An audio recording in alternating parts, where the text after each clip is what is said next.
Hello, welcome back to PPSST class 7. Now in the previous video lecture of chapter 2 that is related to the history, kings and kingdom. In this chapter we have studied about the tripartite struggle and three dynasties in detail.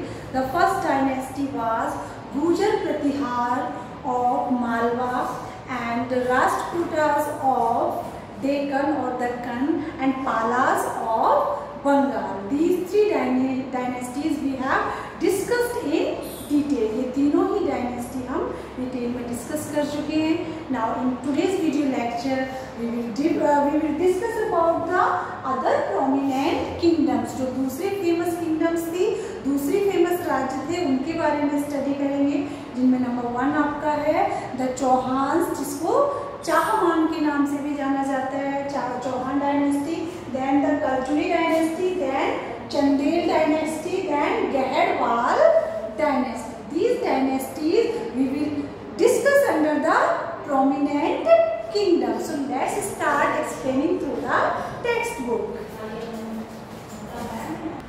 Yes, in the other prominent kingdoms, I am taking the first dynasty of the Chauhans. The Chauhans were the last prominent Indian dynasty of North America. उत्तर भारत के जो last prominent Indian dynasty है वो चौहान्स है, जिसका दूसरा नाम चाहमान भी है, जिन्होंने अपना साम्राज्य अजमेर में 11th सेंचुरी में इस्टेब्लिश किया था. और उनके पावर में आने से पहले, मतलब जो चौहान थे उनके पावर में आने से पहले वो गुर्जर प्रतिहारों के वासल्स हुआ करते थे. वासल्स का मतलब उनके चीफ्टन्स हुआ करते थे, उनके यहाँ वर्क करते थे. Now next, one of the famous rulers of the Chauhan dynasty was Vigraharaj. इनमें से चौहान डायनेस्टी का जो सबसे फेमस रूलर था वो था आपका विग्रहराज, जिसने चित्तौड़ को अपने अंडर में ले लिया था. पृथ्वीराज चौहान जो सबसे आउटस्टैंडिंग थे इस डायनेस्टी में, चौहान डायनेस्टी के सबसे आउटस्टैंडिंग जो रूलर थे वो पृथ्वीराज चौहान थे. और ये अजमेर की गद्दी पर 1169 सेंचुरी में बैठे थे और इन्होंने एक्सपेंशन की पॉलिसी को फॉलो किया था, यानी कि विस्तार नीति अपनाई थी. अपने साम्राज्य को विस्तार करने का जो नीति है वो अपनाई थी. हिज मोस्ट फेमस एक्सपेडिशन, उसके जो सबसे प्रसिद्ध एक्सपेडिशन थे, उसके सबसे प्रसिद्ध जो अभियान थे वो बुंदेलखंड के जो चंदेल थे, यानी कि बुंदेलखंड के जो चंदेल राजा थे उनके प्रति थे. बुंदेलों के जो चंदेल राजा थे उनके प्रति उसने कई एक्सपेडिशन चलाए थे पृथ्वीराज चौहान ने. The events of Prithviraj reign have been described in Prithviraj Rasos composed by his court poet and friend Chand Bardai. और जितनी भी पृथ्वीराज चौहान की जो राज्य के बारे में, ये सारा पृथ्वीराज रासों में कंपोज किया गया है चंद बरदाई के द्वारा. तो क्वेश्चन ऐसे भी पूछा जा सकता है कि who is the composer of the Prithviraj Raso, Chand Bardai. या ऐसे पूछा जा सकता है कि पृथ्वीराज रासो जो फेमस बुक है वो किसने कंपोज की है, चंद बरदाई ने. Now Prithviraj Chauhan was engaged in the first and second battle of Tarai against Muhammad Ghori in 1191 century and 1192 century respectively. आपको पता होगा जो तराइन का फेमस युद्ध है वो पृथ्वीराज चौहान और मोहम्मद गोरी के बीच में फाइट हुआ था. जो फर्स्ट बैटल ऑफ फर्स्ट तराई है वो कब हुआ था, बैटल ऑफ तराई जो फर्स्ट है वो कब हुआ था, 1191 में, जिसमें पृथ्वीराज चौहान की विजय हुई थी. जबकि जो सेकंड बैटल ऑफ तराई है वो 1192 सेंचुरी में हुआ था, जिसमें मोहम्मद गौरी ने पृथ्वीराज चौहान को डिफीट कर दिया था, हरा दिया था. तो इस प्रकार से जो तराई के बैटल्स हैं वो बहुत ही फेमस है. Now the next dynasty is about the Kalchuris. जो कल्चुरी डायनेस्टी है उसके बारे में पढ़ेंगे. Kalchuri is the dynastic name used by 2 kingdoms in central India and parts of Karnataka. जो कल्चुरी डायनेस्टी है वो मध्य भारत में और कर्नाटका का जो पार्ट है उसमें 2 साम्राज्यों के बीच में थी. Kings bearing this dynastic name ruled from the 10th to 12th centuries. अब जो ये इसके जो राजा हैं उन्होंने अपनी ये डायनेस्टी जो है जो कलचुरी डायनेस्टी है उसने 10th सेंचुरी से लेकर के 12th सेंचुरी तक रूल किया है कलचुरी डायनेस्टी ने। To differentiate them historians call them the northern and southern branches of Kalachuri dynasty. और उनको डिफ्रेंशिएट, उनके बीच में अंतर करने के लिए जो हिस्टोरियंस हैं, इतिहासकार हैं, उन्होंने जो इस कलचुरी डायनेस्टी की जो ब्रांच है उनको उत्तरी और दक्षिणी ब्रांच के रूप में बताया है। The northern Kalchuris ruled over the areas of the present day western Madhya Pradesh. और जो उत्तरी कल्चरीज थे, जो उत्तर भारत में जिनका रूल था, वो आजकल मध्य प्रदेश का पार्ट था और राजस्थान का पार्ट था। देवर अर्लियर कॉल्ड चेदी और हया, उनको पहले चेदी और हया के नाम से जाना जाता था। किनको? कल्चुरीज को, जिनका शासन कहाँ पर था? मध्य प्रदेश और राजस्थान में जो कल्चुरी थे उनको चेदी और हया के नाम से जाना जाता था पहले। The southern Kalchuris who ruled over parts of Karnataka, और जो दक्षिण कल्चुरीज थे उनको, जो कर्नाटका के पार्ट में रूल करते थे, उनको अभीर, जो ट्राइकूटास डायनेस्टी के अभीर के नाम से जाना जाता था। द नदर्न कल्चुरीज, और जो उत्तरी कल्चुरीज थे, who probably rose to prominence earlier trace their origin to a royal line that dominated northern Maharashtra. अब इन्होंने अपनी जो उत्पत्ति है वो कहाँ से बताई है? नदर्न महाराष्ट्र से, और मालवा और वेस्टर्न डेक्कन से बताई है। कौन सी सेंचुरी में? 6th और 7th सेंचुरी में इन्होंने अपनी जो उत्पत्ति है वो बताई है। Now next is their capital was, और जो कल्चुरीज थे उनकी जो कैपिटल थी, उनकी जो राजधानी थी उनके राज्य की, उनके किंगडम की, वो कहाँ थी? महिष्मती, जो नर्मदा रिवर के किनारे थी। There were 3 prominent members of this ruling class including, अब इसके जो 3 फेमस जो किंग्स हुए थे उनके नाम है कृष्णराज एंड शंकररंगा, एंड जो थर्ड था वो था आपका बुद्धराज।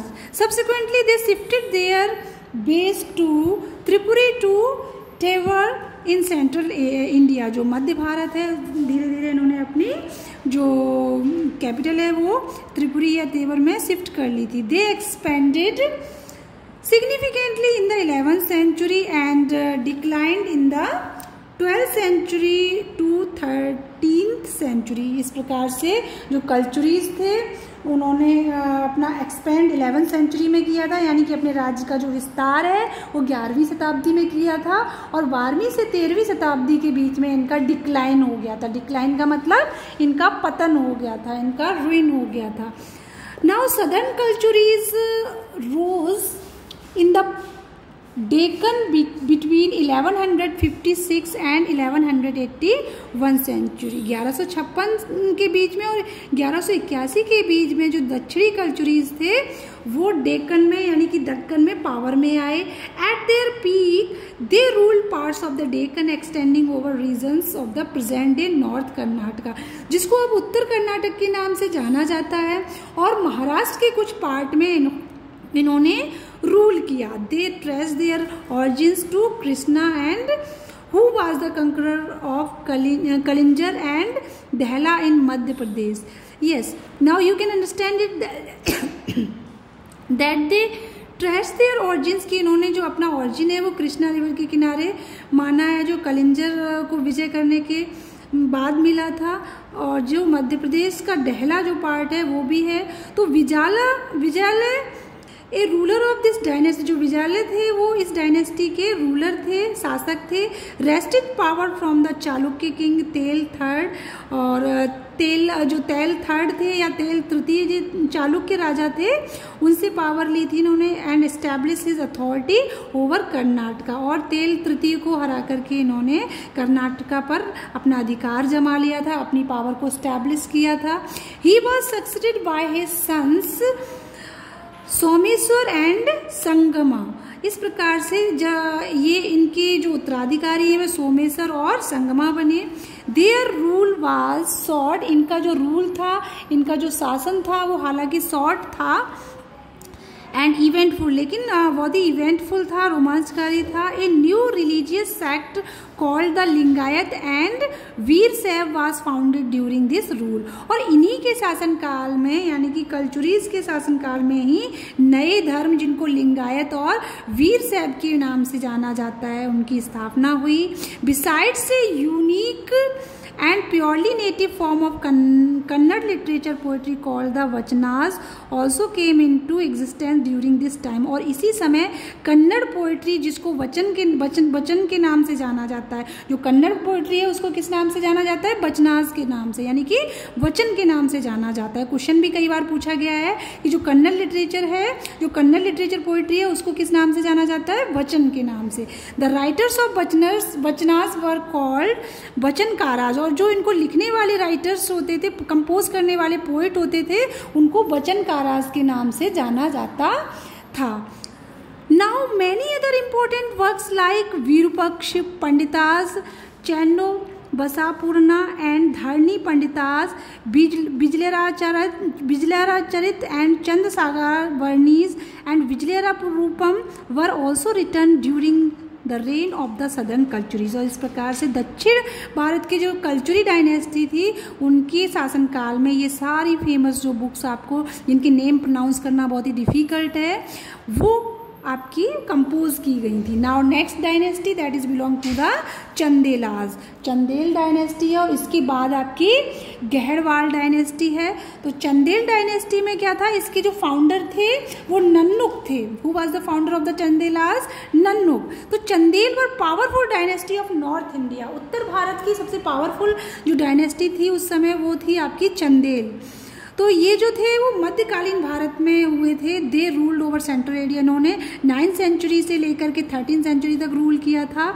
और इन्होंने सबसे पहले अपनी जो कैपिटल है, सबसे पहले अपनी राजधानी खजुराहो बनाई, जहाँ जो मंदिरों के लिए फेमस है. खजुराहो के जो टेम्पल हैं वो अभी भी फेमस है. और उसके बाद में इन्होंने अपनी जो कैपिटल है वो महोत्सव नगर या महोबा में शिफ्ट की थी. तो जो चंदेल डायनेस्टी है इसकी क्या थी? डायनेस्टीज, 2 कैपिटल्स थी. और ये लूनर डायनेस्टी से बिलोंग करते थे, यानी कि ये चंद्रवंशी थे. Remaining part we will discuss in the next video lecture. Keep learning the points and reading the book. Thank you.